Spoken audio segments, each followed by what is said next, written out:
네, 이번에는 이슈 포커스 시간입니다. 오늘은 금리 인상과 관련한 증시 전망해 보도록 하겠습니다. 주식회사 플래처의 김덕호 대표 나오셨습니다. 어서 오십시오. 네, 안녕하세요. 안녕하십니까.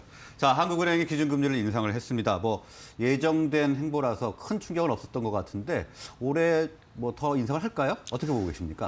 우선 이제 기준금리 관련된 부분들은 아무래도 이제 작년 말부터 이제 연초까지 이제 이주열 총재께서 이제 마찬가지로 현재 지금 금리 수준은 굉장히 낮은 상태다라는 부분들을 좀 이렇게 뉘앙스를 조금 약하게 표현했던 게 아닌가 싶었는데 네. 사실 이 부분들에 대해서 좀 충격이 컸던 부분들은 불과 11월까지만 하더라도 인플레이션은 일시적이다 이런 부분들이 굉장히 많이 발언을 했었다가 이후에 12월이 되기 시작하면서 본격적으로 지금은 인플레이션 대비해서 기준금리가 너무 낮다 이런 부분들을 이제 다시 재차 말씀을 하시다 보니까 사실 투자자들 입장에서는 굉장히 좀 난항이 있었습니다. 예. 특히 이제 연말에 갈수록 어떤 코스피나 코스닥에서의 어떤 외국인들 이탈 현상이 굉장히 강화가 됐었고 여기에 마찬가지로 소비자 물가가 계속 올라간다는 압박이 있었다 보니까 오히려 이제 개인 투자자분들 입장에서는 현재 지금 부채 자산을 운용하면서 어떻게 보면 대출 자산을 통한 레버리지 효과를 극대화하고 있는 상황인데 여기에 이제 기준금리가 또 올라간다. 그러면 앞으로 내년에 몇 차례가 더 올라갈 것이냐 이 부분들이 투자자분들에게는 굉장히 큰 심리적 압박감을 주고 있다는 것이죠.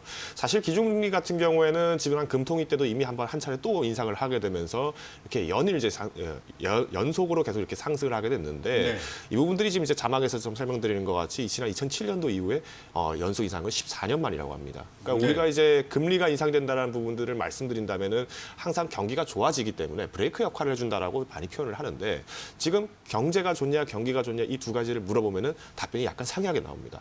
자, 우리가 일반적으로 경기가 좋다라고 얘기를 하는 것과 경제가 좋다는 것의 차이는 뭐냐면 우리가 경제 성장률을 얘기할 때는 GDP 부분을 이야기하죠. 예. 우리가 그 국가에서의 어떤 그 총생산량이라든가 어떤 제조의 활성화라든가 이런 부분들을 많이 언급합니다.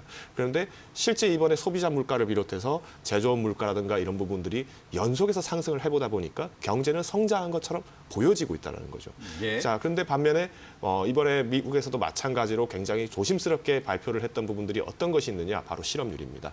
연준이 이제 완전 고용을 달성하기 전까지는 금리 인상 안 하겠다. 이 부분들이 파월 의장 통해서 매파적 발언을 하면서도 이 부분들을 끝까지 고수했던 부분들이 지난 12월 FOMC였다라고 부분을 좀 말씀드릴 것 같은데 네.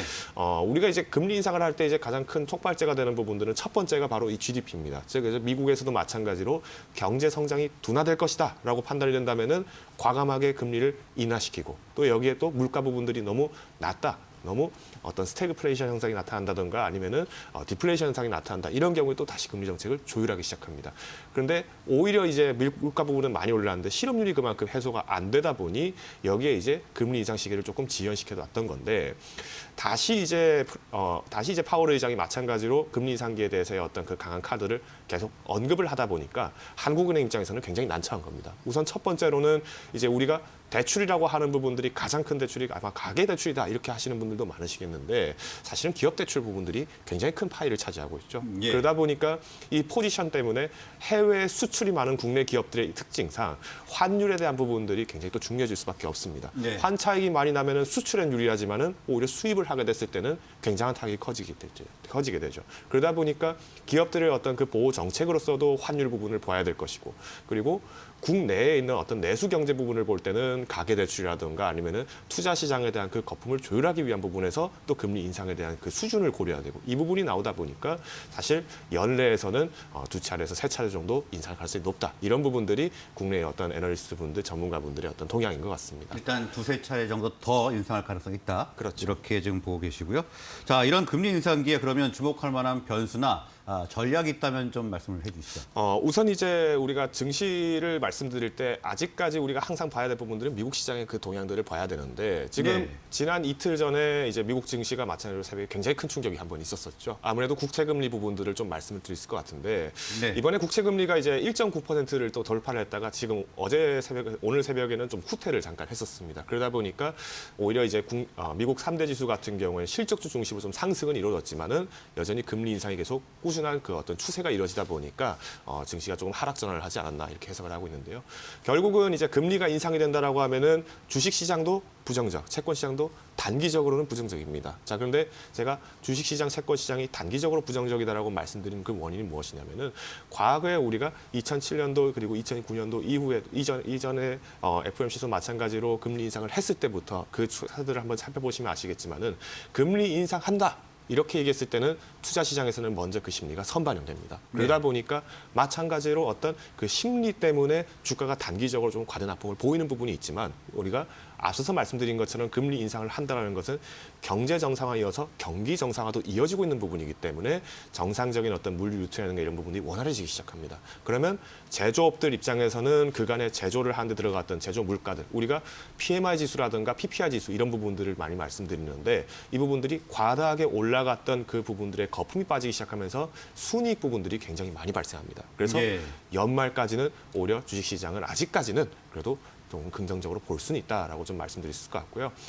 이제 오미크론 같은 영향이 오미크론도 지금 실제로 남아공에서 이제 영향이 많이 줄고 있다라는 부분들을 좀 말씀드리는데 오미크론 같은 경우에도 지금 실제로 각국의 해외에서도 굉장히 우세종이 되어버렸죠. 그러다 보니까 각국에서는 기존의 코로나 하면은 반드시 셧다운을 해야 된다, 락다운을 해야 된다 이렇게 얘기를 했지만은 오히려 지금부터는 락다운이 아니라 위드 코로나로 바꾸겠다 이 부분들을 많이 정책을 발휘하고 있습니다. 대표적인 경우가 영국이 지금 현재 위드 코로나에 이제 방역 패스까지도 철폐하겠다 이 부분들이 계속 발휘가 되고 있다고 하죠. 즉 우리가 이제 경기 정상화가 이미 정상화가 되고 있다는 입장에서 보았을 때 금리 인상기는 굉장히 긍정적인 변수다라고 말씀드릴 수 있을 것 같은데 제가 이제 두 번째로 좀 말씀드리고 싶은 거는 그러면 미국은 지금 이 경기를 정상화시키기 위해서 어떤 준비를 하느냐 이 부분들을 좀 살펴서 만들었을 때 바로 BBB 법안이라고 하는 바로 바이든 대통령의 국가재건 법안이 지금 통과 여부를 지금 기다리고 있다는 거죠. 실제로 이제 이 BBB 법안 관련된 부분들에서 이제 증권가에서는 친환경 관련된 부분들에서 역대 투자가 이루어질 것이다라는 이 정책 문구 때문에 아무래도 신재생 에너지라든가 아니면 인프라주들 이런 부분들이 조금 많이 움직이게 됐고요. 특히 미국 현지에서는 어떤 전선이라든가 전기 이런 어떤 유틸리티 섹터들이 그래도 꾸준하게 상승을 하지 않았나 보는데 오히려 이제 실제 이 BBB 법안이 적용되었을 때 볼 수 있는 산업은 바로 서비스업 섹터입니다. 대표적인 부분 중 하나가 육아, 교육이라든가 아니면 이런 어떤 헬스케어. 특히 이제 헬스케어 하면은 어떤 제약주 이야기하는 거 아니냐 보실 수도 있겠지만은 실제 의료 혜택이라든가 노인 복지 부분들, 요양시설 이런 부분들이 좀 많이 올라가고 있다는 거죠. 그래서 지금 BBB 법안이라고 하는 부분들은 말 그대로 경기 활성화를 위한 과거의 뉴딜 정책과 동일하다고 보시면 됩니다. 루즈벨트 대통령이 실제로 이제 후보 때문에 건사하는가 이런 부분들이 그 침체됐던 경기를 되살리기 위해서 어떤 국책 사업들을 과감하게 발휘를 하고 있는데 이 부분들이 질병으로 해서의 인구의 손실이 일어나다 보니까 이 부분들을 장기 20년, 30년 프로젝트로서 발휘를 한 부분이다라는 거죠. 그래서 오히려 금리 인상기가 됐을 때는 우리가 금리 인상기 한다. 그러면 1년에서 2년 정도는 단기적으로 봤을 때는 너무 지나친 악재다. 공포심이 작용을 하고 있지만은 오히려 그 공포심보다는 현재 인상기 자체는 경기의 정상에 대한 어떤 그 상처다, 성장통이다라고 보시면 좋을 것 같습니다. 그래서 주목하실 변수라고 하면은 결국은 오미크론의 이후의 변종이 나타났을 때 그 치명률이 높은 변종이 나오냐 그렇지 않느냐의 차이 정도이지 경기 정상화의 어떤 그 추세는 유효하다라고 말씀드리겠습니다. 네, 일단 주식시장 연말까지는 좀 긍정적으로 보고 계시고 월가에서 준비 중인 BBB 법안을 주목하자 이렇게 말씀을 해주셨습니다. 자, 금리 인상이 이제 관련 섹터에 상당히 영향을 미칠 것 같은데요. 어떤 영향을 미치는지 좀 분석을 해주시면서 최선호주 있다면 같이 말씀을 해주시죠. 네, 우선은 이제 아무래도 금리 인상기가 되면은 가장 많이 회자가 되는 종목들은 어떤 은행주라든가 이런 섹터들일 것입니다. 당장 어떤 예대 마진 부분들이 굉장히 극대화된다는 것인데 우리가 이제 은행주들이라고 이제 표현을 하고 은행 섹터다 이렇게 말씀을 하지만은 사실 최근에 어떤 금융 지주사들은 은행 사업 부분보다 비은행 사업 부분에 대한 탄력을 굉장히 높여가고 있죠. 대표적인 부분이 어떤 주식이라든가 이런 어떤 투자 상품에 대한 포트폴리오를 높여나가든지 아니면은 보험업계에 대한 투자를 굉장히 높여나가고 있습니다. 자, 그러다 보니까 은행주들 같은 경우에는 지난 국채금리가 올라간다 이 얘기가 나오면은 은행주들이 들썩들썩하고 외인들이 갑자기 공격적으로 매수하기 시작합니다. 그러다가 다시 국채금리 이슈가 빠지면은 오늘장처럼 또 다시 매도 물량이 나오는 이런 부분들이 발생을 하는데 오히려 증권업종과 보험업종도 한 번 더 살펴보실 필요가 있는 것이 아까 말씀드린 것처럼 우리가 지금의 어떤 금리 인상은 경기 정상화의 과정이다. 즉 어떤 사회적 활동이 많아지고 경제 활동이 정상화된다는 부분이라면 국민 소득이 높아 높아지지 않습니까? 예. 그러면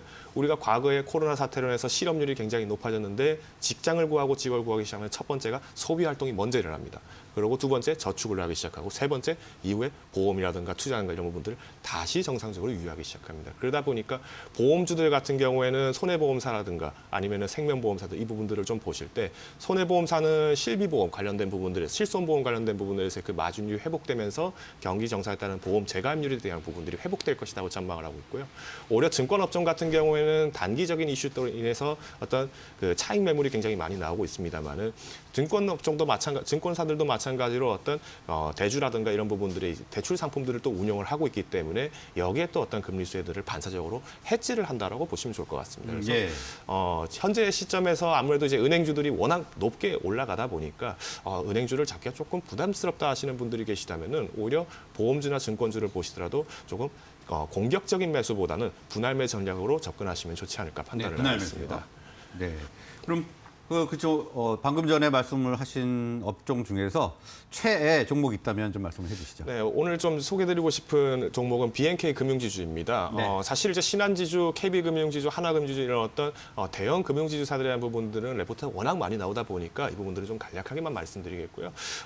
오히려 이제 기업은행 같은 경우는 또 이제 국책은행 관련된 부분들의 수혜가 있다 보니까 이제 정부 지원 그리고 또 올해 또 이제 대선이 또 있죠. 이러다 보니까 어떤 중소기업들뿐만 아니라 대형 기업들까지 어떤 그 자금 유동성에서의 안전성이 좀 높다라고 말씀드릴 수 같은데 BNK 금융지주 같은 경우에는 부산은행, 경남은행을 중심으로 해서 성장을 했던 금융지주사입니다. 즉 지역 금융지주사라는 부분들이 굉장히 큰 메리트가 있다라고 말씀드릴 수 같고 이제 대형 은행 같은 경우에는 이제 말 그대로 경제 자체가 성장을 했을 때에 대한 부분들에 따라서 연계된 부분이 많은데 경기 정상화가 됐을 때 오히려 빠르게 실적을 회복할 수 있는 부분들은 바로 지역 금융입니다. 왜 당장의 어떤 그 지역 경제 활성화가 되고 있다는 부분들은 실질적인 어떤 소비 활동이 굉장히 극대화되고 있다는 부분을 좀 말씀드리는데 오히려 이제 어제 미국장도 마찬가지로 어떤 US 뱅코프라든가 이런 지역 은행들은 후퇴를 했습니다. 왜? 네. 아직까지 미국은 정상화 되기에는 조금 시간이 더 걸릴 것이다. 더 여기에 금리 인상에 대한 부분들의 우려들이 나타났고 실적 발표상 매출이나 수익 부분들이 예상보다 조금 부진했던 부분들도 연계가 되고 있다는 거죠. 다만